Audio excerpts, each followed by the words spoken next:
The billionaire made his pregnant wife sign a prenup in front of his mistress.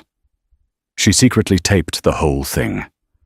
Lucy Martinez never imagined her life could twist into something straight out of a gossip columnist's dream. She had always believed in true love, cherished her marriage to Mark, and looked forward to building a family. Yet in one heart-stopping moment, everything changed. One rainy afternoon, heavily pregnant and vulnerable, she found herself across the table from Mark's cold-eyed attorney, and more shockingly, his mistress perched smugly next to him, being forced to sign a mysterious prenuptial agreement. Lucy felt as if her heart were ripping in half. The betrayal, the confrontation. She had to capture it. So she discreetly pressed record, never imagining the firestorm that footage would one day spark. Lucy Martinez was born in the small Texas town of Caden, best known for its endless fields of sunflowers. The modest population took pride in its annual sunflower festival and a warm sense of community. Lucy grew up in a loving household. Her mother, Rosa, worked as a local school librarian. Her father, David, was a dependable postal clerk. Though her parents weren't wealthy, they instilled in her a deep sense of integrity, compassion, and resilience. These qualities shaped Lucy's view of the world and how she navigated life. She met Mark Redfield during her junior year of college in Austin. Mark, hailing from Houston, boasted about an illustrious family background. His father, Richard Redfield, was a noted real estate tycoon. Mark's self-assurance was magnetic. Though people at college found him cocky, Lucy was drawn to his confidence. He moved through life like a man who knew precisely where he was going, and Lucy, naive and starry-eyed, believed he was going somewhere good. Their whirlwind relationship took off with late-night diner dates and stolen campus library kisses. When Lucy returned home for breaks, her parents raised eyebrows at the extravagant gifts Mark would send her, but Lucy waved away their concerns. Eventually, Lucy graduated with a degree in early childhood education. Mark, with a business administration degree, spoke of starting his own real estate investment firm, branching away from his father's empire. He had big dreams, and Lucy shared in that grand vision.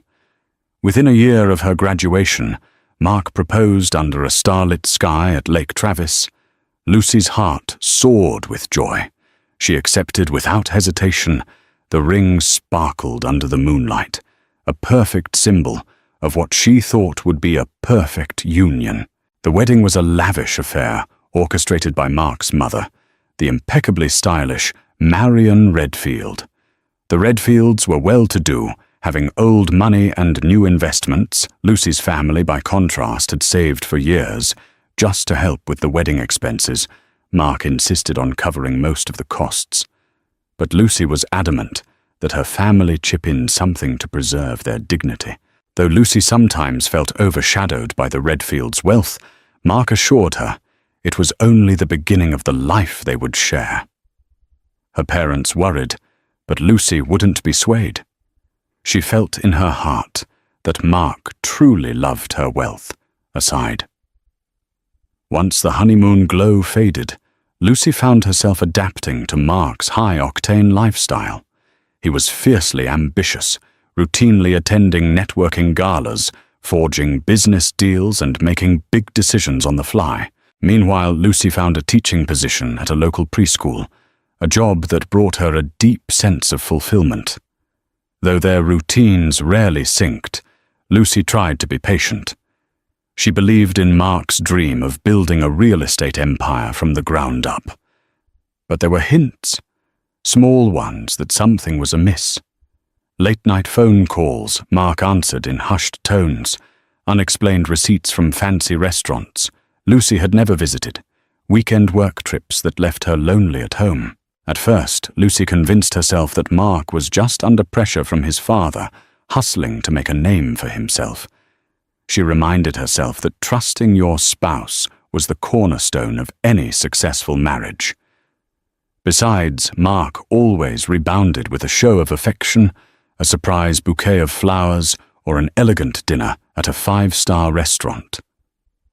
Still, her instincts whispered that something in their marriage was off-kilter.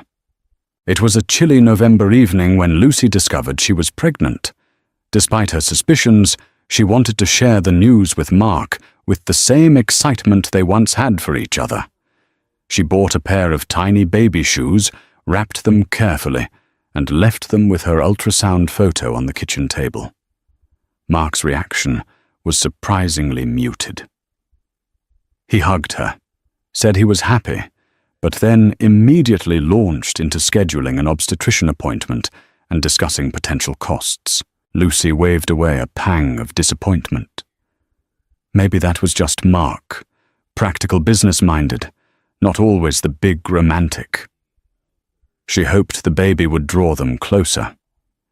She had no idea that her pregnancy would signal the beginning of one of the darkest chapters in her life, an unthinkable betrayal that would test not just her faith in Mark, but her faith in love itself. As Lucy's pregnancy advanced, her concerns about Mark's absences grew. She tried not to pry. She'd read enough advice columns warning about how nagging could push a spouse away. The problem was, Mark offered almost no explanation for his comings and goings. On several occasions, Lucy noticed that Mark's phone would beep incessantly into the night with text messages. When she asked who was texting, he'd shrug. "It's just business," he'd say, turning away. Still, Lucy found small joys in preparing for the baby. She spent her weekends painting a pastel mural of clouds, teddy bears, and hot air balloons on the nursery wall. She daydreamed about holding her little one in her arms, about the future family outings, about how Mark might become more involved after the baby arrived. Sure, the cracks in their marriage were growing more visible each day, but Lucy clung to hope. One weekend, Lucy received a surprise visit from her college friend, Stephanie Warren, who had some knowledge of Mark's father's social circle. Stephanie worked as a junior PR assistant at a Houston-based firm that occasionally handled events for the Redfields over coffee. Stephanie lowered her voice, glancing around Lucy's cozy kitchen as if someone might overhear. "I'm not saying Mark is definitely cheating," she began, "but there are rumors swirling around. He's been seen at after-parties with a certain someone." Lucy's heart skipped a beat. A certain someone turned out to be a younger executive working for Richard Redfield. Her name was Colleen Ward.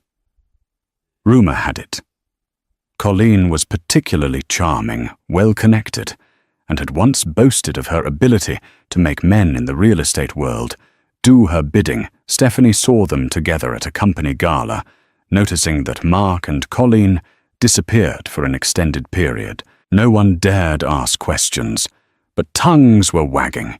Even with this information, Lucy told herself she shouldn't jump to conclusions. Mark was often around professional women. Maybe he was merely networking. She appreciated Stephanie's concern, but decided not to confront Mark about it yet. The tension gnawed at Lucy, though especially when Mark introduced last-minute business trips. It didn't help that her pregnancy made her feel more vulnerable.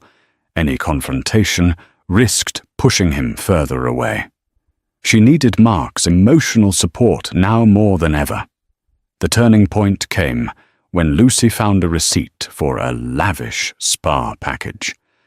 It was the kind of gift Mark might lavish on someone he was trying to impress. But it wasn't for Lucy. She recognized the spa's name from the Redfield side of town, miles away from her usual haunts.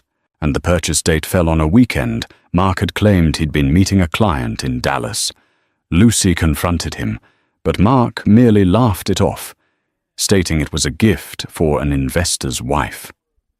Lucy found herself in a haze of uncertainty. She began to pay closer attention to Mark's daily habits. He was not only returning home late, he was frequently stepping outside to take phone calls. His once dominant presence at home had faded. Lucy's attempts at connecting through small gestures, cooking his favorite meals, leaving him encouraging notes, often went unnoticed. She was beginning to think she was living with a stranger. Each time she tried to bring up the baby, Mark either changed the subject or mentioned some new business lead. During one chilly evening, Lucy, cradling her growing belly, decided to do something she'd never done before: quietly check Mark's phone. He had left it charging on the kitchen counter. With trembling hands, Lucy woke up the screen only to find it was locked with a new passcode. Her heart sank. He had never locked his phone before. The creeping sense of betrayal nearly overwhelmed her. A few days later, Lucy decided she needed to escape the suffocating atmosphere at home. She drove to her parents' house in Caden and confessed her concerns to her mum. Rosa told her something that would stay with her forever. You can't control Mark's actions, but you can protect yourself. Be wise, honey. Lucy's perspective shifted. She realized she needed a plan, a safety net. She resolved to give Mark one last chance to come clean, but also to prepare for the possibility that her marriage might be built on a fault line. Little did Lucy know that her worst fears were about to materialize far beyond any heartbreak she had imagined. One Friday evening, Mark insisted Lucy come with him to a high-profile fundraiser in Houston, hosted by none other than Richard Redfield. It'll look good for the family, if you're there. Mark said. Lucy, longing to feel included in Mark's professional life, agreed. She slipped into a pearl-colored maternity gown that accentuated her round belly. Nervousness flitted in her stomach. These events were always grand, with well-dressed socialites, clinking champagne flutes and speaking in hushed, pretentious tones. The fundraiser took place in a sprawling mansion that belonged to one of Richard's oldest business partners, Jonathan Pierce. Lucy trailed Mark through the foyer, introduced to a blur of corporate bigwigs and their spouses. She could sense the stares from women whose eyes lingered on her pregnant form, many with forced smiles on their lips. In the midst of the hustle, Lucy noticed a strikingly beautiful woman with fiery red hair crossing the room. She wore a shimmering black gown that clung to her curves, and she seemed to glide from one conversation to the next, effortlessly commanding attention. When she spotted Mark and Lucy, the woman approached with an air of undisguised confidence.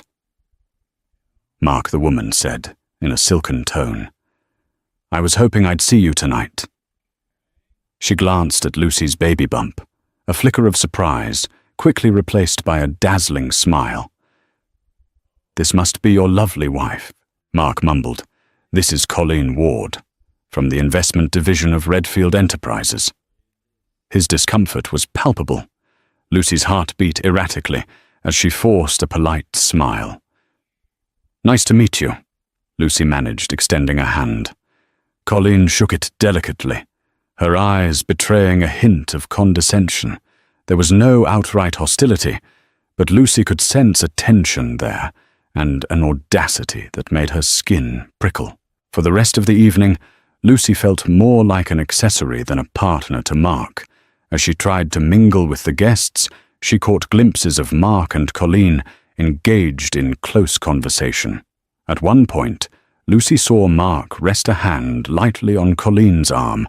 As they laughed at some private joke, Lucy felt a sharp stab of pain that radiated from her chest to her pregnant belly. She tried not to panic in front of the other attendees, excusing herself to visit the powder room and calm her nerves. When she returned, Lucy overheard a snippet of conversation between two elegantly dressed women. One said, "He's been spending a lot of time with Colleen, poor wife. She's pregnant too. That's just cruel." They were whispering, but Lucy caught every word as if they'd shouted it. Her eyes stung with tears, yet she refused to break down at a public event. Toward the end of the evening, Mark came over with 2 tall flutes of sparkling cider. "You okay?" he asked, noticing Lucy's pained expression. Lucy swallowed hard and feigned a smile. She nodded, but inside she felt betrayal scratching at her heart. The ride home was tense. Lucy stared out the window, her stomach churning. By the time they arrived at their upscale apartment, she found the courage to confront him. "Mark, is there something going on between you and Colleen?" He froze for a moment, running a hand through his hair. "Don't be ridiculous," he snapped. "You're imagining things. She's just a business contact." "That's it." Lucy, tears in her eyes, placed a protective hand over her belly. "Then why do people keep whispering about you too?" Mark shrugged. "People love gossip. Let them talk." An uneasy silence filled the room. Lucy wanted to push further, but she was exhausted physically and emotionally. She retreated to the bedroom, leaving Mark alone in the living room. That night, Lucy hardly slept, her thoughts tormented by the image of Mark smiling tenderly at Colleen. The next morning, Mark tried to act as though nothing had happened, but Lucy could no longer pretend. She asked him point blank if he loved her. Mark hesitated, his eyes darting away, and Lucy felt a piece of her heart crumble when he finally replied. Of course it sounded hollow. Lucy knew then that her worst fears were not unfounded. Colleen Ward was not just a business colleague, she was the mistress. Yet Lucy had no idea just how deep the betrayal ran, nor the humiliating twist that was about to come her way in the form of a prenuptial agreement served straight to her face, courtesy of Mark's father's legal team. Lucy's pregnancy entered the late 2nd trimester, a time when she should have been glowing with anticipation. Instead, she found herself more anxious than ever. Mark's behavior grew increasingly distant. He buried himself in new projects, avoiding any meaningful conversation with Lucy. They slept on opposite sides of the bed, backs turned to each other. Tension so thick in the room that Lucy could hardly breathe. One evening, as Lucy was sorting through the mail, an official-looking envelope caught her eye. It was from a prestigious law firm, Anders and Mercer. She opened it cautiously, her pulse quickening. Inside was a formal letter, addressed to her, requesting her presence at a meeting to discuss premarital financial agreements. Confusion rattled her nerves. They were already married. Why now? Lucy confronted Mark. He didn't deny it. Instead, he revealed that his father, Richard Redfield, had advised him to have Lucy sign a revised prenuptial agreement, though now it would be considered a postnup effectively. It's just standard procedure. Mark insisted, refusing to look her in the eye. "My father's restructuring some business assets, and the lawyers want everything clarified." Lucy felt her mouth go dry. "We've been married for over a year." "Mark, we already share finances. Why does your father want me to sign something now?" Mark avoided the question. "Just sign it. It's no big deal." A million thoughts raced through Lucy's mind. Was Mark trying to protect his assets? Was he anticipating a divorce and ensuring Lucy got the bare minimum despite her pregnancy? She remembered her parents' humble home, her father's words of wisdom, and a swirl of anger and fear took hold. She refused to sign anything without understanding the implications. To her surprise, Mark didn't argue or try to coerce her in that moment. Instead, he fell silent. Lucy found his silence more unsettling than anything else. She wondered if his father or Colleen was behind this. Had Mark confided in Colleen about his financial concerns? Days turned into a tense standoff. Lucy spoke to a local attorney, a friend of a friend who advised her to read every line carefully. If the agreement was unfair, Lucy shouldn't sign. That same friend, noticing Lucy's pregnant belly, expressed shock and dismay. You're carrying his child, and he wants a postnup now." It was a rhetorical question, but Lucy had no answer.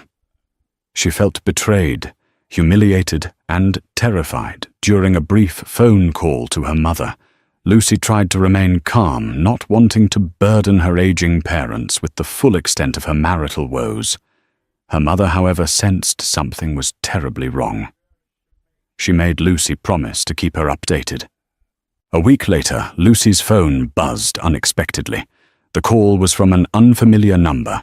On the other end, a woman introduced herself as Cynthia, an associate at Anders & Mercer.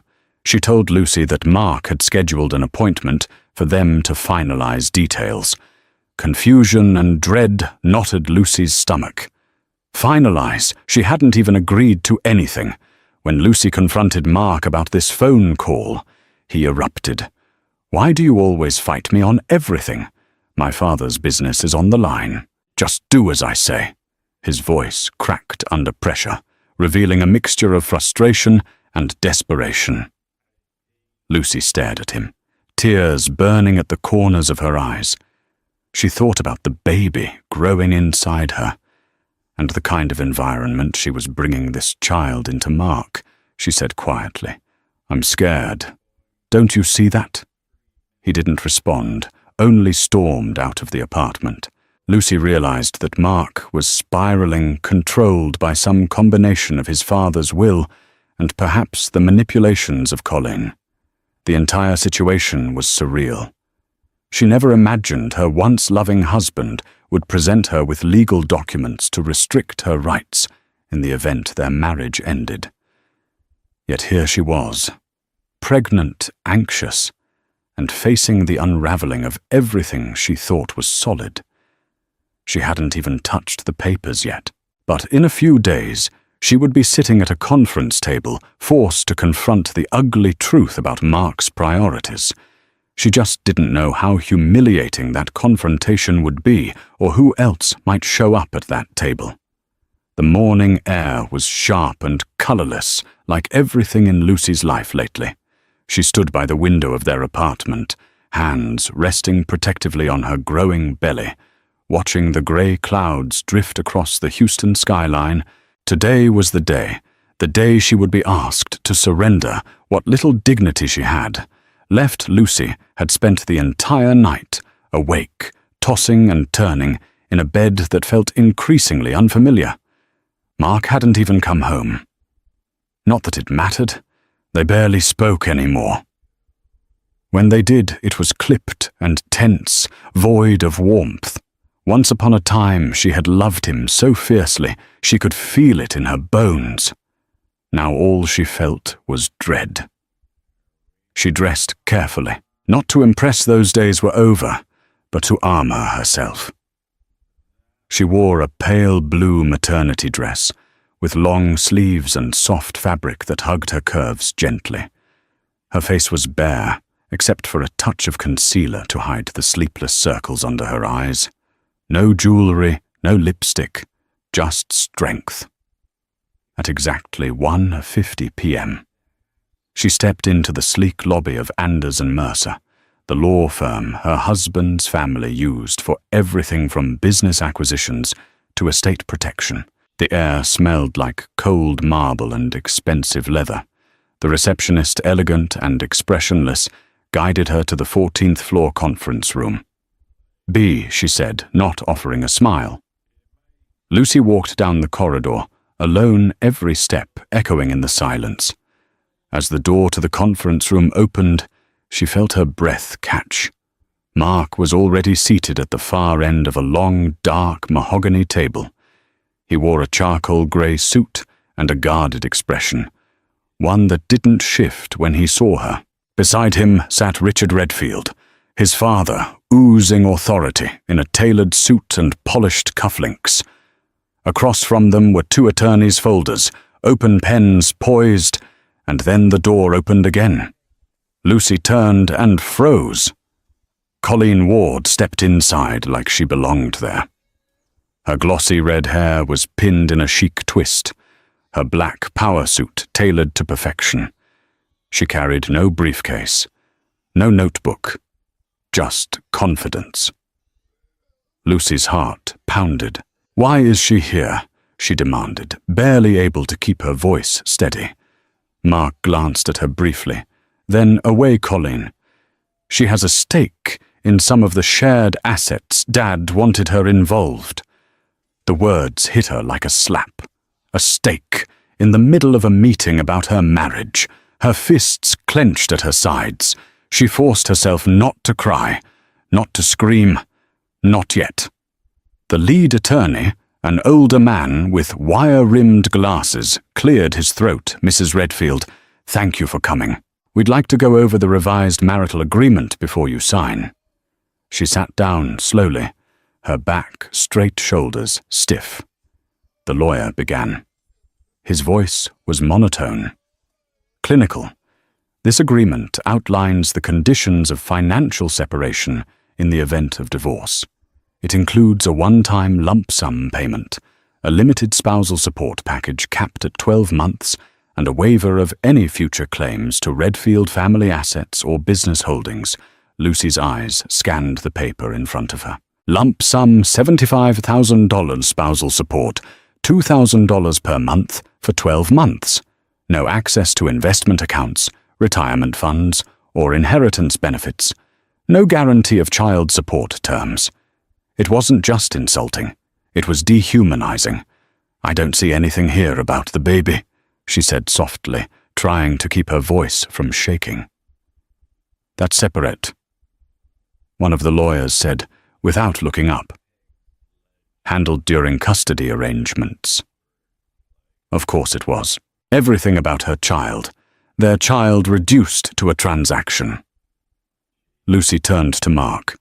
"Are you seriously okay with this?" He didn't respond. His eyes flicked to the window. Jaw clenched, she turned to Richard. "This is your idea, isn't it? You're protecting your empire. I'm just the inconvenient pregnant wife." Richard didn't even blink. "This is about protecting what we've built. You wouldn't understand." Lucy's stomach churned. She thought of the baby growing inside her, of the dreams she once had of building a family, all of it crushed under the boot of money and legacy. She reached into her purse, fingers fumbling with her phone. With a subtle movement, she tapped record. "Let them bury themselves." The lawyer continued flipping pages. "Initial here and here, then sign at the bottom." He pushed the papers toward her. Colleen leaned back, crossing her legs, a smug smile playing at her lips. Mark was silent. Richard tapped his watch. Lucy stared at the pen on the table. It felt heavier than anything she'd ever held. "You're really going to make me sign this?" she said, her voice raw, "while I'm carrying your child?" With her sitting right there. Mark still wouldn't look at her. "Just sign it. Let's be done." Tears stung her eyes, but she blinked them back. She wouldn't let them have that satisfaction. Slowly, painfully, Lucy picked up the pen. Her hand shook. Every stroke of her signature felt like betrayal, not of them, but of herself. She signed. When it was over, she placed the pen down gently and slid the paper back across the table. Colleen smirked. There, everyone's protected. Now Lucy stood. Her body trembled, but her spine stayed straight. She looked at them. Each one, Mark, her husband, Richard, the puppet master, and Colleen, the poison in the middle of it all. "You think this is over?" she said, her voice low and steady. "It's not." No one answered. No one moved. Lucy turned and walked to the door, heart pounding. The phone in her purse was still recording. Every word, every silence, every insult, it was all there. She left without another glance, stepping into the elevator, eyes fixed forward. She had signed the paper. But the real war had just begun. Lucy's feet carried her out of Anders and Mercer, almost on autopilot. She cradled her belly in one arm, shielding her unborn child from the emotional turmoil boiling within her. Outside, a sudden gust of wind rustled the leaves along the sidewalk. She paused to catch her breath, reflexively reaching into her purse to check if her phone was still recording. It was the entire humiliating prenup ordeal had been captured. Back at their apartment, Mark didn't come home that night. Lucy sat in the dimly lit living room. The paperwork splayed across the coffee table. A wave of nausea rippled through her pregnancy part, raw disgust. She felt powerless until she remembered the recording. Could she actually use it? Her friend's attorney contact had once mentioned that in certain states, surreptitious recordings might be inadmissible in court if both parties weren't aware. But Lucy had heard other stories of recordings being used as leverage in spousal negotiations, especially if the content showcased unethical or coercive behavior. She decided to call Stephanie her trusted friend who had first tipped her off about Colleen. Stephanie listened in stunned silence as Lucy recounted the events of the prenup meeting, the presence of Colleen, the cold efficiency of the lawyers, and the fact that Mark had forced Lucy to sign under such appalling conditions. Finally, Lucy told Stephanie about the secret recording. "Good for you," Stephanie said. "You need evidence." "Lucy, Mark and his father are obviously out to protect themselves. You have to do the same. Keep that recording safe." Lucy felt a flicker of hope. Perhaps she wasn't entirely defenseless. The more she thought about it, the more she realized she had to let Mark know she wasn't just some doormat. If he wanted to treat her like a business liability, she'd show him she wouldn't be taken advantage of without a fight. The following day, Lucy mustered the strength to confront Mark. He arrived home after lunch looking disheveled and stressed. She suspected he'd been with Colleen, but didn't ask her eyes zeroed in on him the moment he stepped inside. "I can't believe you did that to me," Lucy said, voice trembling with anger. "Making me sign that prenup with your mistress looking on." She spat out the word mistress with all the contempt. She felt Mark avoided her gaze. "This is business. You wouldn't understand." Lucy nearly laughed at the absurdity. "You keep saying that," she said, arms crossed over her stomach. "But your business just tore our marriage apart." I recorded the entire meeting, by the way. The shock on Mark's face was unmistakable. "What did you say?" Lucy held her ground. "I recorded it. I have proof. Proof of your father's intimidation, and of the fact that your mistress was present. If you push me, or if you ever try to use that prenup against me, trust me, you'll regret it." For a moment, Mark looked like he might explode with rage, but he contained it, running a shaky hand through his hair. "You wouldn't dare." "Try me," Lucy said. She didn't flinch. A tense silence followed, broken by the ringing of Mark's phone. Lucy saw Dad flash on the screen.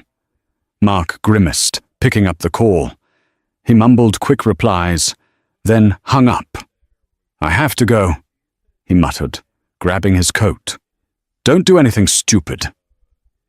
After he left, Lucy's adrenaline crashed. She sank onto the couch, tears sliding down her cheeks.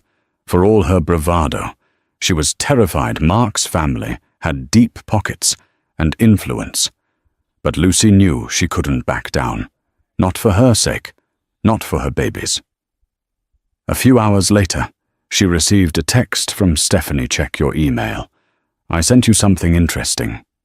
Lucy opened her laptop to find a series of screenshots that Stephanie claimed were taken from a private social media group for employees in Richard Redfield's network. The screenshots showed Mark and Colleen at a romantic dinner in an exclusive restaurant, apparently taken by a co-worker who spotted them. Another set of photos captured them, dancing intimately at a party. Lucy's stomach churned, but she saved everything into a secure folder. More evidence, she thought grimly. Her phone buzzed again, this time from a blocked number. She hesitated, then answered. A woman's voice spoke tense and hurried. "Lucy, you don't know me, but I work at Redfield Enterprises. I overheard Mr. Redfield talking about paying off a tabloid to keep Mark's affair quiet. You should be careful." Before Lucy could respond, the line went dead. Lucy stared at her phone in disbelief. Now Richard Redfield was getting tabloids involved. Lucy realized she had stumbled into a nest of vipers. She might be outmatched, but she was no longer alone. People on the inside felt sympathy for a pregnant wife, betrayed so cruelly, that gave Lucy a thread of optimism. Clutching her belly, Lucy made a vow to protect her unborn child at all costs. The recording was her safeguard, her trump card. She didn't know exactly how she'd use it. Maybe she'd only threaten its release. Maybe she'd share it with the press if push came to shove. But she had a weapon. Now a path to justice. The question was whether that would be enough to withstand the storm that was coming. Tensions escalated quickly in the weeks that followed. Mark and Lucy's home life became a battle zone of silent dinners and frosty glares. Meanwhile, Lucy discovered that Richard Redfield was making calls behind the scenes, pressuring Lucy to keep certain details confidential. Through cryptic text messages and phone calls, Richard's legal associates reminded her that the Redfield family had far-reaching connections. Lucy felt the noose tightening around her. Unbeknownst to Lucy, karma was already in motion, weaving a twist that would turn the Redfields' power against themselves. Word of Mark's affair with Colleen was spreading quietly through insider circles.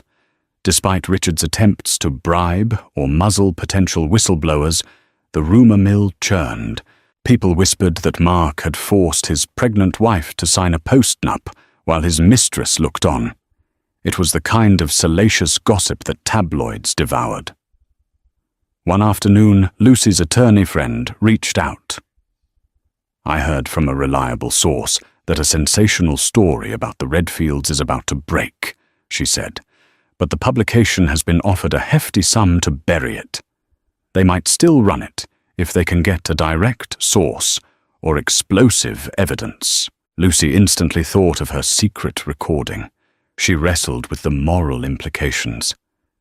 Did she really want to air her marital grievances in a tabloid for the world to see?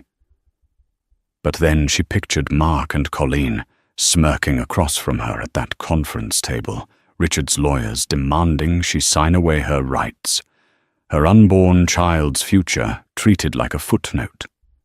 She found herself leaning toward the idea that going public might be the only way to secure her and her baby's future. Meanwhile, Mark was increasingly absent. Lucy heard from acquaintances that Mark was seen at corporate gatherings, arm in arm with Colleen. He had essentially stopped trying to hide their relationship. It tore Lucy apart, but also fueled her resolve. She deserved better. The collision between Mark's personal life and the Redfield empire finally exploded during a grand gala, celebrating Richard Redfield's latest real estate acquisition. The event was meant to be a triumphant high society affair, held at a luxurious hotel in downtown Houston. Lucy decided not to attend. She refused to subject herself to more public humiliation. She stayed home, feeling her baby kick softly, both comforted and pained by the rhythmic reminder of new life amidst her turmoil. Around midnight, Lucy's phone rang. It was Stephanie, voice laced with excitement. "Lucy, you won't believe what just happened at the gala," she said, breathlessly. An anonymous tipster sent an audio file to a local gossip reporter. "It's apparently a recording of Mark, Richard, and Colleen pushing you to sign some kind of agreement while you were pregnant. People are freaking out." Lucy's pulse jumped. Wait, what? My recording? She'd never shared the file with anyone except Stephanie, but she'd only told her about it. She hadn't actually sent it. Could the tip have come from Stephanie inadvertently, or had Lucy's phone been hacked? Confused but intrigued, Lucy listened as Stephanie recounted how a local gossip columnist, Pamela James, had publicly hinted that a major scandal would drop the next day. The columnist had teased an insider audio bombshell involving one of Houston's wealthiest families. Lucy's mind spun. Someone was using her story, her pain, for sensational headlines. But maybe this was precisely the kind of exposure that would hold Mark and Richard accountable. Sure enough, the very next morning, social media exploded. Pamela James posted a tweet. "Exclusive tomorrow. High-profile family scandal. Audio clip reveals shocking betrayal of a pregnant wife." Stay tuned, Richard Redfield's PR team scrambled to control the narrative. Mark's phone buzzed incessantly as Lucy discovered from a flurry of texts he sent her, demanding to know if she'd leaked the recording. Lucy didn't respond. In a matter of hours, the entire dynamic shifted. Mark showed up at their apartment, unannounced, looking visibly shaken. "Lucy, we need to talk," he said, voice trembling. "Did you send that recording to the press?" Lucy folded her arms. "No, I didn't. But I don't feel sorry if it gets out." Mark's eyes searched hers, perhaps looking for a glimmer of the old Lucy who would cave to his demands. But Lucy remained steadfast. He swallowed hard and said, "You have to deny it, make a statement that it's all a misunderstanding." Rage flared in Lucy's eyes. "You want me to lie to protect your father's reputation? After you humiliated me, after you paraded your mistress around?" She nearly shouted, tears brimming in her eyes. Mark looked like he wanted to protest, but words failed him. He stormed out, leaving Lucy in a swirl of adrenaline and confusion. Everything seemed to be happening at once. The recording was out there, the press was about to pounce, and Lucy's marriage was as good as dead. But maybe this was the chance for Lucy to finally reclaim her dignity. True to Pamela James's promise, the scandal erupted the following day. The front page of a local gossip site featured the headline, "Betrayal in the Redfield Empire exclusive audio of forced prenuptial agreement." Beneath the headline was a brief audio excerpt, just enough to confirm that Mark's pregnant wife was being coerced into signing with a woman identified as Colleen Ward present, and references to Mr. Redfield's explicit instructions. The reaction was immediate and volcanic. Social media platforms were flooded with outrage, condemnation, and speculation. How could anyone do this to a pregnant woman? Is this the type of family that rules our city? Comments poured in, hashtags trended, and the Redfields' once sterling reputation plummeted overnight. Lucy watched it all unfold with a mixture of trepidation and grim satisfaction. She hadn't chosen to leak the recording, but she couldn't deny that she felt vindicated as public sympathy rallied around her. Within hours, she received dozens of supportive messages from acquaintances, some of whom she barely knew. Even her small hometown paper in Caden picked up the story, though, with a more sympathetic headline focusing on Lucy's plight. Meanwhile, Mark was in full damage control mode. He blew up Lucy's phone with calls and texts, each more frantic than the last. "Please, Lucy." He begged on one voicemail. "Tell them it was all a misunderstanding. We can fix this." Lucy found the irony staggering. He was suddenly concerned about the truth after months of deceit. An unexpected ally emerged in the chaos, Jonathan Pierce, the man whose mansion had hosted the first fundraiser Lucy attended. A well-respected figure in the real estate world, Jonathan felt disgusted by how Richard and Mark treated Lucy. He reached out to Lucy privately, expressing his support and offering legal assistance if she needed it. He also hinted that Richard's empire was not as stable as it seemed. Major investors were threatening to pull out, spooked by the scandal and the moral implications. In another twist, Lucy received a phone call from one of Richard Redfield's lawyers, who proposed a hefty settlement if Lucy would publicly retract her allegations. He suggested Lucy claim she had been emotional and misinterpreted the situation. The offer was surprisingly large enough money to support Lucy and her child for years. All she had to do was sign a confidentiality clause. Lucy's heart pounded as she considered the offer. Wasn't this exactly what she wanted? Security for her baby's future? But she remembered that humiliating conference room, the cold stares, the mistress's mocking smile. She recalled the nights she wept into her pillow, feeling worthless. Taking their hush money now would mean letting them walk away without consequences, possibly continuing their pattern of abuse with others. That night, Lucy tossed and turned, unable to sleep. She finally resolved that no amount of money could buy her silence. She was done playing by the Redfields' rules. The next morning, she instructed her attorney friend to reject the settlement offer. Lucy's decision triggered immediate backlash. A vitriolic statement from Richard Redfield hit the press accusing Lucy of trying to extort the family. He painted her as a gold digger who married Mark only for his money and was now trying to ruin them out of spite. It was classic victim blaming, but Lucy refused to be cowed. Pamela James, the gossip columnist, even reached out directly to Lucy, asking for an on-the-record interview. Initially, Lucy hesitated, fearful of more negative publicity. But after seeing Richard's statement, she agreed. Over tea at a discreet cafe, Lucy poured her heart out to Pamela. The affair, the forced signing her pregnancy. She clarified that she had never asked for money, only respect and protection for her unborn child. Pamela took detailed notes, her eyes brimming with empathy. A week later, the interview hit the headlines, "Lucy Martinez speaks out." The real story behind the Redfield prenup. The article painted a vivid picture of a pregnant woman betrayed by the man she loved and humiliated in front of his mistress, only to be intimidated into signing an unfair legal document.